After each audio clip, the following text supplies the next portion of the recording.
উত্তরার দিয়াবাড়িতে মাইলস্টোন কলেজের উপর যে ঘটনা ঘটেছে, পুরো জাতি শোকাহত, একটা থমথমে অবস্থা। এই পরিস্থিতিতে আমিরে জামাত বাংলাদেশের সবচেয়ে জনদরদী নেতা, তিনি সেখানে গিয়েছেন। আর আপনারা জানেন যে দেশের প্রাকৃতিক দুর্যোগ বা যে কোনো ঘটনায় জামাত শিবির তাদের সর্বোচ্চ উদার করে দিয়ে বিপদগ্রস্ত মানুষের পাশে থাকে। জামাত শিবির রাজনীতির একটা এজেন্ডাই হচ্ছে এটা, যে কোনো বিপদ আপদে শিবিরের ছেলেরা যে কি শৃঙ্খলা মেনটেন করতে পারে, রক্ত দেয় নিজে, এবং জামাতের নিজস্ব অনেক হসপিটাল, চিকিৎসা স্টাফ আছে ইত্যাদি ইত্যাদি। তা আমিরে জামাত উত্তরায় একটা মেডিকেলে, উত্তরা আধুনিক মেডিকেলে আহতদের দেখতে গিয়েছেন। এই দেখতে যাওয়াটা অন্য 10 জনের দেখতে যাওয়ার মতো নয়। এই দেখতে যাওয়ার ওখানে ছাত্র দলের পান্ডারা গিয়েছিল, আমিরে জামাতের সাথে বেয়াদবি করেছে। যদিও শিবিরের ছেলেরা ছাত্র দলের পান্ডাকে পরাজিত করে আমিরে জামাতকে তার যে কার্যক্রম তিনি যে করতে গিয়েছেন সেটা করে আসতে দিয়েছে। ছাত্র দলের পান্ডারা ওখান থেকে পরাজিত হয়েছে।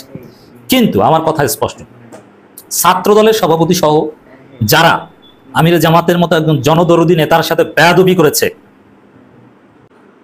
তারেক রহমান যদি ওদের বিরুদ্ধে সাংগঠনিক ব্যবস্থা না নেন, ছাত্রদল ওই পান্ডাদের ভিডিও ছবি দেখে দেখে গিরায় গিরায় পেটানো হবে। আমি বলে দিলাম।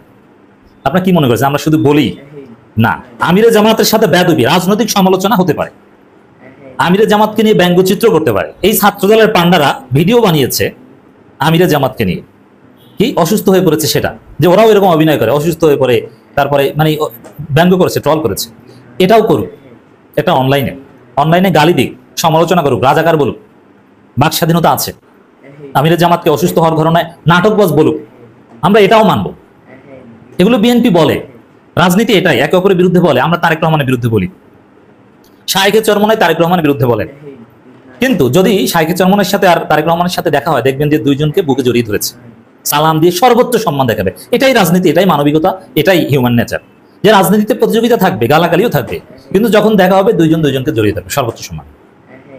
এতটুকু যদি আপনি মেনটেন করতে না পারেন, তাহলে আপনার রাজনীতি করার কোনো অধিকার নাই। আর এই জায়গায় যে লিমিট ক্রস করবে, তাকে কোনো রাজনীতি করতে দেওয়া হবে না। এটা তরুণ প্রজন্ম নিশ্চিত করবে।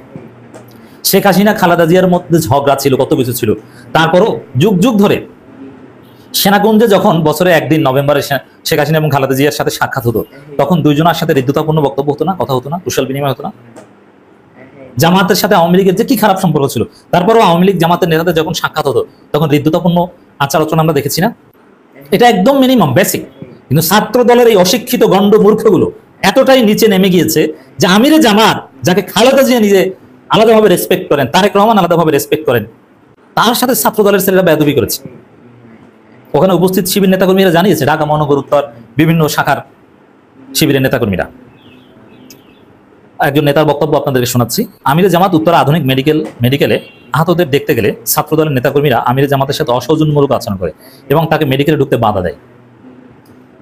সেনাবাহিনী প্রধান, সেনাবাহিনীর কোনো গোপন ছেলে যদি আমিরে জামাত দেখতে যান, সেনাপ্রধানও আমিরে জামাতকে বাধা দিবেন না, বা এই বাধা দেওয়ার স্পর্ধা নাই।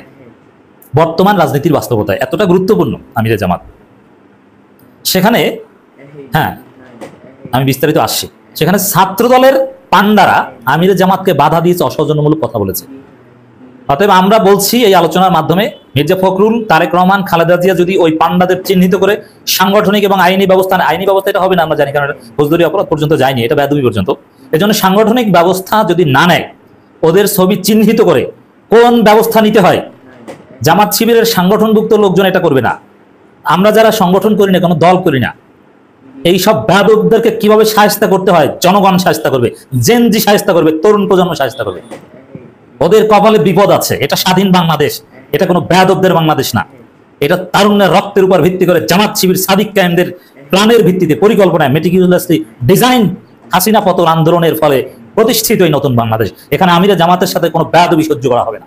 হ্যাঁ, আমিরে জামাতের নিয়ে ট্রল সহ্য করা হবে, আমিরে জামাতের সমালোচনা সহ্য করা হবে, আমিরে জামাতকে গালি সহ্য করা হবে, কিন্তু ফিজিক্যালি কোনো বেয়াদবি সরাসরি এটা সহ্য করা হবে না। ছাত্র শিবিরের জনশক্তিরা তাৎক্ষণিক আমিরে জামাতকে নিয়ে হসপিটালে ঢুকে এবং বাইরে নিরাপত্তার ব্যবস্থা করে। আপাতত তিনি হসপিটালের ভিতরে নিরাপদে আছে। এদিকে ছোট ছোট বাচ্চারা আগুনে পড়তেছে, আরেকদিকে অমানুষগুলো রাজনৈতিক হীনস্বার্থে একজন দরদী হৃদয়ের মানুষকে অপদস্থ করতেছে। তো ওদেরকে কারা এই কাজ করেছে, আমরা আলটিমেটাম দেওয়া প্রয়োজনে, জাস্ট ওয়েট অ্যান্ড সি ওদের কি পরিণতি হয়।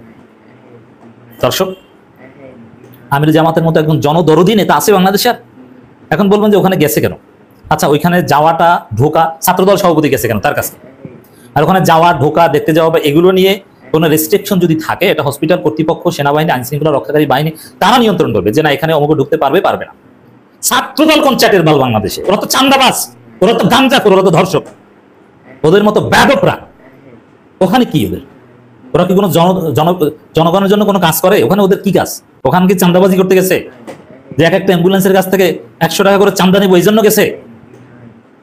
ছাত্রদল বাধা দেয়, বাধা দেয় থাকলে অন্য কেউ দিবে। এক। দ্বিতীয় হচ্ছে, অনেকেই মন্তব্য করছেন যে ওখানে আমিরে জামাত তো বা গেছে কেন? ওখানে তো আমিরে জামাত একজন ভিআইপি লোক, তিনি গেলে তার প্রোটোকলে অনেক লোক থাকবে, একটা ভিড় হবে, ওখানে দরকার চিকিৎসা, রোগী, এছাড়া কেউ যাবে না। টোটাল ট্রাফিক ব্যবস্থাটা এখন ক্লিয়ার করে দেওয়া দরকার।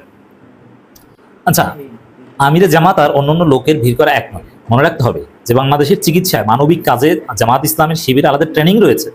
এ বিষয়ে তিনি এক্সপার্ট, তিনি নিজে একজন ডাক্তার, তিনি এই বিষয়ে সমন্বয় করতে পারেন। আমিরে জামাতের শক্তিশালী চিকিৎসক টিম রয়েছে বাংলাদেশে। সেই টিম কিভাবে কি কাজ করবে, দ্রুত কি করবে, জামাতের অনেক নিজস্ব গাড়ি আছে। ঢাকায় জামাত ইসলামের অ্যাম্বুলেন্স আছে কতগুলো আপনি জানেন?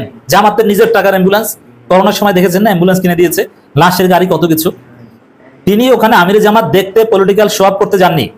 তিনি এই মানবিক কাজে কিভাবে সমন্বয় করা যায়, পলিটিক্যাল পার্টি, সরকার সবাই মিলে কিভাবে সমন্বয় করা যায়, এগুলো করতে গেছেন। এবং আমি বিশ্বাস করি আমিরে জামাতের যে ওখানে দেখতে যাওয়া, এটা চিকিৎসা বা র্যাপিড রেসপন্সে আরো উপকার হবে। জামাতের যে শক্তিমত্তা আছে, সক্ষমতা আছে এই ধরনের দুর্যোগকালীন সময় দ্রুত রেসপন্স করার, এগুলো অ্যাক্সিলারেট হবে। এজন্য তিনি গিয়েছেন। আমিরে জামাতের সাথে কতজন ডাক্তার ঘুরে জানেন? তারা ইনস্ট্যান্ট এখানে কত কিছু কি করতে পারে। হ্যাঁ, আমাদের রাষ্ট্রীয় বাহিনীর সক্ষমতার অভাব আছে, আমরা জানি, এটা রাজনৈতিক দলের কাজ না, এটা পুরোটাই রাষ্ট্রের কাজ। কিন্তু তাদের সক্ষমতার অভাব আছে, এখন বিপদ হয়েছে। রাজনৈতিক দলগুলো তো এখানে যারা পারে, যাদের ট্রেনিং তারা তো যাবে। ছাত্র দলে গেছে, ওদের কোনো অবদান, কোনো সক্ষমতা আছে? ওদের একটা অ্যাম্বুলেন্স আছে না, ওদের সাথে 2জন ডাক্তার আছে, আসলে সব চান্দাবাজ আর গাঞ্জাখোর। ওদের মুখ থেকে গাঞ্জার গন্ধেই তো ওখানে বাচ্চারা অসুস্থ হয়। ওরা গেছে কেন? দর্শক, আমিরে জামাতের সাথে যারা বেয়াদবি করেছে, কড়াই গন্ডায় হিসাব নেওয়া হবে।